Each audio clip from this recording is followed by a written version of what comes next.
Olá, vamos estudar hoje o capítulo 4 do Evangelho de Mateus. O capítulo 4 que tem aí 25 versículos, tranquilo, dá para a gente caminhar bem tranquilo hoje. Começando lá na tentação de Jesus, né? Versículo 1. A seguir foi Jesus levado pelo Espírito ao deserto, para ser tentado pelo diabo. E depois de jejuar 40 dias e 40 noites, teve fome. Uma curiosidade: todos os evangelhos, Mateus, Marcos e Lucas, todos os evangelhos sinóticos, falam da tentação de Jesus, né? Também um assunto importante para nós refletirmos. E a pergunta que vem, mas por que Jesus foi tentado, né? Assim como falamos sobre o batismo de Jesus. Quem não assistiu, volta aí, né, para a devocional do capítulo 3. Jesus cumpriu toda a justiça, né? Diz lá em Mateus 3, ele foi circuncidado, ele foi batizado e agora está sendo tentado. Então por que ele participou de todo esse processo? Porque ele estava provando, né, a sua perfeita humanidade. Ele era Deus, sim, ele é Deus, mas ele é humano. E uma outra característica aqui da tentação que eu acho tão bonita é que Jesus nos mostra que é possível vencer as tentações, né? Tem um texto tão lindo que fala no Novo Testamento, que fala assim, que Deus não nos dará tentação maior que as nossas forças, tentações que nós não podemos suportar, e junto com a tentação nos dará o escape. Jesus está nos mostrando isso aqui, que é possível vencer as tentações, né? Ele ali como humano, Deus humano, ele teve fome, ele ficou 40 dias sem comer. O texto fala isso, versículo 1, né? 40 dias e 40 noites. Ele teve a fome que você teria, eu teria, ele teve. Então ele está nos mostrando que é possível vencer a tentação. A gente pode até lembrar que Adão e Eva, eles caíram, né? Eles erraram, pecaram, foram num jardim bonito, jardim do Éden. Eles tinham tudo a seu favor, tinham rio, tinha água, tinha comida, frutas, vegetação, ar fresco. Adão e Eva, né? Jesus no deserto, sem água, sem comida, sem rios, sem pessoas, sozinho, não tinha uma outra pessoa ali, como Adão e Eva eram em dois, e ele venceu, né? Então é muito bonito esse texto e nos ensina que podemos perseverar na tentação, né? E nós temos aqui, eu vou assim só explorar aqui mais de forma breve, né, por causa do nosso tempo, 3 tentações, né, nesse texto. Então a primeira tentação, né, que está no versículo 3 e 4. Então o tentador, aproximando-se, lhe disse: se és filho de Deus, manda que estas pedras se transformem em pães.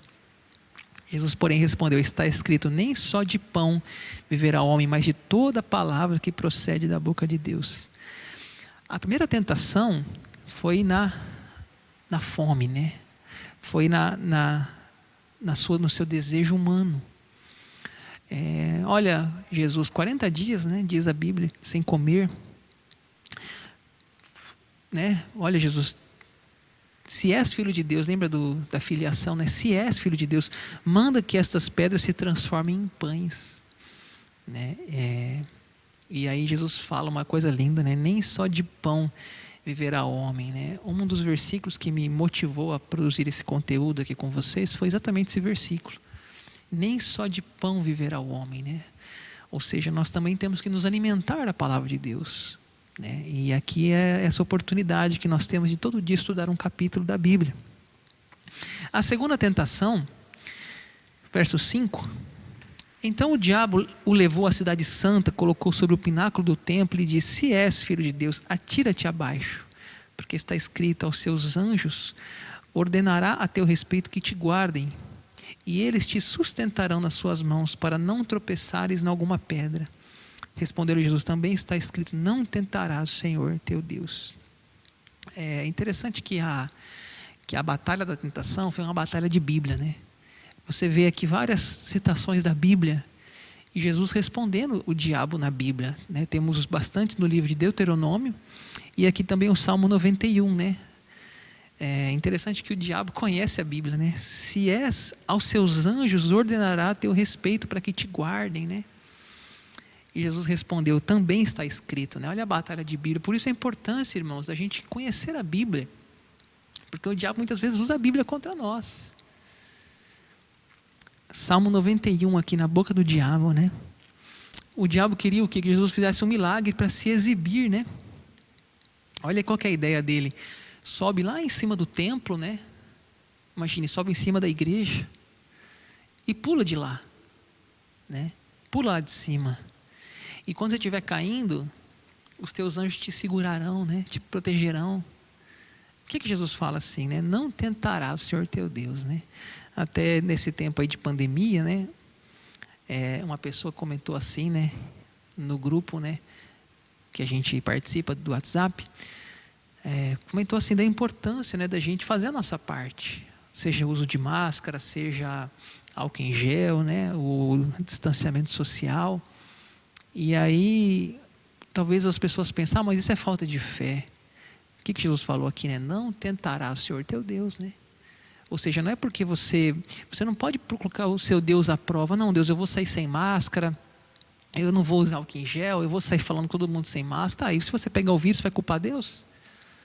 Sendo que a medicina já orienta, a saúde orienta que a gente deve manter o isolamento, deve usar máscara, deve, enfim, fazer o uso de lavar as mãos. Por que você não faz isso? Né? Você vai fazer que nem aqui o diabo está falando, né? Pula lá de cima, né? Não precisa usar máscara. Não tentará o Senhor teu Deus, né? Faça a tua parte. Para que fazer? Para que pular lá de cima? Para que abusar, né, dos limites da sua vida física? Eu vou atravessar a rua aqui, vamos ver se o carro vai me acertar, vou fechar o olho aqui e de carro cortar um semáforo com uma moto, vamos ver se Deus vai me livrar da morte. Para que isso? Não tentará o Senhor teu Deus, né? Eu acho que os anjos dele já têm tanto trabalho conosco. Imagine a gente tentando ainda, né? E a terceira, né, tentação, levou ainda o diabo a um monte muito alto, mostrou-lhe todos os reinos do mundo e a glória deles, e lhe disse, tudo isso te darei se prostrado me adorares. Então Jesus lhe ordenou, retira-te, Satanás, porque está escrito, ao Senhor teu Deus adorarás, e só a Ele darás culto, né? O que o diabo fez nessa terceira aqui? Mostrou para ele, né, toda a glória do mundo. Fica imaginando hoje, né, talvez as cidades mais ricas do mundo, os hotéis mais luxuosos, os carros mais potentes, as roupas de grife, tudo isso te darei, né, se você me adorar. Jesus falou, retira-te, Satanás, né? E mais uma vez citando a Bíblia aqui, Deuteronômio, né? Ao Senhor teu Deus adorarás, e só a Ele darás culto, né? O diabo ele dá, mas ele tira, né? As pessoas que fizeram alianças com o diabo, que eu não duvido disso ter acontecido já, né, na história da humanidade, até por causa dessa tentação. A gente fala, vendeu a alma, né, para o diabo. Elas até receberam coisas, mas aí o diabo vem e tira de outra forma. Porque ele é o pai da mentira. Ele veio para roubar, matar e destruir. Então ele não dá nada, a não ser que ele logo mais à frente retire tudo de volta. Então, finalizando a tentação, um banquete, né, com isso deixou o diabo. E eis que vieram anjos e o serviram, né? Ou seja, depois da luta vem a vitória, né? Depois da dor vem o refrigério. Depois da fome veio o banquete. Ou seja, vale a pena nos manter firmes na tentação. Ela vai passar, né? Vale a pena dizer não para as investidas do diabo. E aqui, irmãos, vamos para mais um versículo 12, né? Jesus vai para a Galileia. Ouvindo, porém, Jesus que João fora preso, né? Retirou-se para a Galileia, né? Então, depois Jesus saiu ali do deserto, ele vai para a Galileia, né? Interessante, né? Por que Jesus foi para a Galileia? possivelmente para evitar um conflito prematuro com os judeus, né? Porque possivelmente ele, né, ia para a cruz, ele já sabia disso desde a sua infância ali na carpintaria. Eu fico imaginando ele trabalhando com as madeiras, imaginando que um dia ele seria crucificado. Mas ainda tem um período para ele fazer um trabalho, um discipulado, chamar os discípulos, ensinar as multidões, fazer milagres, né? Então o tempo ainda não é esse. Então ele vai para um lugar estratégico, a Galileia. Por que Galileia? Porque a Galileia ele não teria esse conflito inicial com os judeus, né? Com os fariseus, escribas, sacerdotes. E a Galileia era uma região super povoada, ou seja, muita gente. Havia cerca de 204 vilas, com mais de 15 mil habitantes cada vila.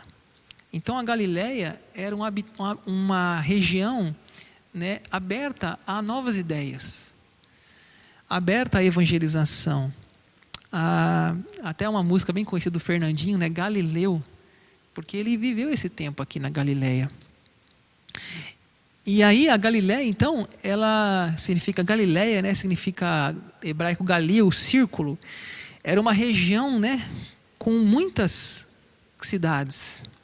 Galileia dos gentios, né, era vizinha da Fenícia, Síria, Samaria. Então você vê, olha o verso 15 aí, 4:15, para que se cumprisse o que fora dito por meio do profeta Isaías: terra de Zebulon, terra de Naftali, caminho do mar, além do Jordão, Galileia, né, Galileia dos gentios. Então ele sai, né, ali da sua Nazaré, e ele vai para Cafarnaum. E Cafarnaum, então, é o seu quartel, né, general. Cafarnaum era uma região de muito comércio, muitas pessoas. E ali em Cafarnaum, né, na Galileia, ele faz o seu ministério galileu. E olha que bonito o verso 16, né? Muito bonito o verso 16. O povo que jazia em trevas viu grande luz, e os que viviam na região da sombra e da morte, resplandeceu-lhes a luz, né? Então Jesus foi para Galileia, ali ele brilhou a sua luz, né? É ali que ele começou o seu ministério. E a pregação dele, né, era uma pregação, mesmo molde do João Batista, né? 17. Daí por diante passou Jesus a pregar, a dizer: arrependei-vos, porque está próximo o reino dos céus, né? A palavra, essa pregação, arrependei-vos, foi a pregação de João Batista, depois a pregação de Jesus. E quando você lê o livro de Atos, é a mesma coisa que está na boca de Pedro: arrependei-vos. Ninguém pode entrar no reino dos céus sem arrependimento de seus pecados, né? A palavra metanoia, arrependimento, mudança, meia volta, conversão, né? Sabe aquela placa de trânsito, conversão, você está indo, você tem que voltar para trás. Metanoia, né? Uma mudança, é isso que Jesus veio pregar para nós. E nós vamos aparecer os primeiros discípulos, né? Os 4 primeiros discípulos aí. Olha aí o versículo 18. Caminhando junto ao mar da Galileia, viu 2 irmãos, Simão chamado Pedro e André, que lançavam as redes ao mar porque eram pescadores. E disse-lhes: vinde após mim e eu vos farei pescadores de homem. Então aqui aparecem os primeiros discípulos, né, que ele vai chamar, são galileus, né? Esses discípulos ali, o primeiro é o Pedro e André, né? E depois um pouquinho ali no próximo versículo, né, o versículo 21, vai ter os outros 2 irmãos, Tiago e João. Os 4 eram pescadores, né, ali no mar da Galileia, e são os 4 primeiros que formam o time dos 12, né, discípulos de Jesus. E depois nós vamos, quem sabe, ter oportunidade de falar mais, né, sobre esses discípulos. Assim, né, o versículo 23, o ministério de Jesus: percorria Jesus toda a Galileia, ensinando nas sinagogas, pregando o evangelho do reino, curando toda sorte de doença e enfermidade entre o povo, né? Interessante aqui, né? Primeiro, o que era a sinagoga, né? A sinagoga era igrejas que foram criadas no período do exílio babilônico, né? Lá no exílio, eles não tinham o templo, Então lá começou a sinagoga. E quando eles voltaram do exílio, eles mantiveram essa prática de ter sinagogas nas cidades, porque era difícil ir a Jerusalém. Às vezes eles iam mais em épocas festivas. Alguns iam somente uma vez por ano, pela distância.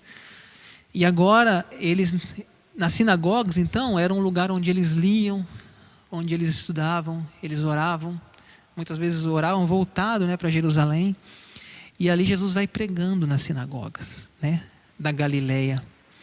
E interessante que ele vai ensinando, o seu ministério de ensino, o ministério também de cura, fala que ele vai curando, toda a sorte de doenças e enfermidades, É um duplo ministério, ensino e cura, pregação e cura. Essas eram as dois destaques, Jesus era o mestre dos mestres, seus ensinos, multidões vinham ouvi-lo. E nesse meio de ensino, as curas aconteciam. E encerrando, o versículo 24, e a sua fama correu por toda a Síria, trouxeram-lhe então todos os doentes, acometidos de várias enfermidades e tormentos, endemoniados, lunáticos, paralíticos, e ele os curou. Então os milagres, tinham um significado muito importante, porque o Messias, o ungido, Jesus, o Cristo, estava ali.